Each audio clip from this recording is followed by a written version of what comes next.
Ramai orang ada tanya juga kalau di Bosnia mazhab apa? Di Bosnia mazhab Hanafi. So contoh dulu masa mula-mula saya sampai ke Malaysia juga, saya pun ada juga sedikit macam culture shock lah.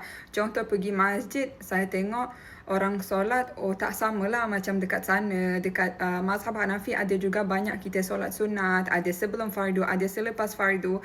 Atau mungkin suami isteri kalau tak boleh pegang akan batal wudu. Atau wanita tak boleh kena pakai stocking masa solat. So of course lah kita tahu memang benda tu pun betul juga. Mazhab Hanafi, mazhab Syafi'i ke, mazhab Hanbali ke, mazhab Maliki, semua betul. Tetapi kita kena adjust juga, kena adapt dengan situasi yang kita berada dekat situ. Macam orang pergi Mekah, Madinah, betul tak? Macam pergi umrah.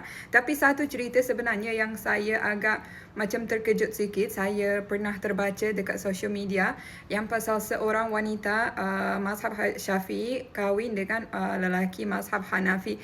So dia berkongsi, dia cakap saya ambil masa dekat 3 tahun saya nak ubah dia punya macam solat lah apa semua. And then I was like, mazhab Syafi'i ke, mazhab Hanafi ke, tetap betul. Cuma mungkin ada sedikit perbezaan, tapi kalau kita kahwin campur pun, kita kena adjust diri kita sendiri. Bukan kita nak betulkan ini salah, ini betul. Faham ke tak? So itu sahaja sedikit perkongsian dari saya. Harap tak ada salah faham kan.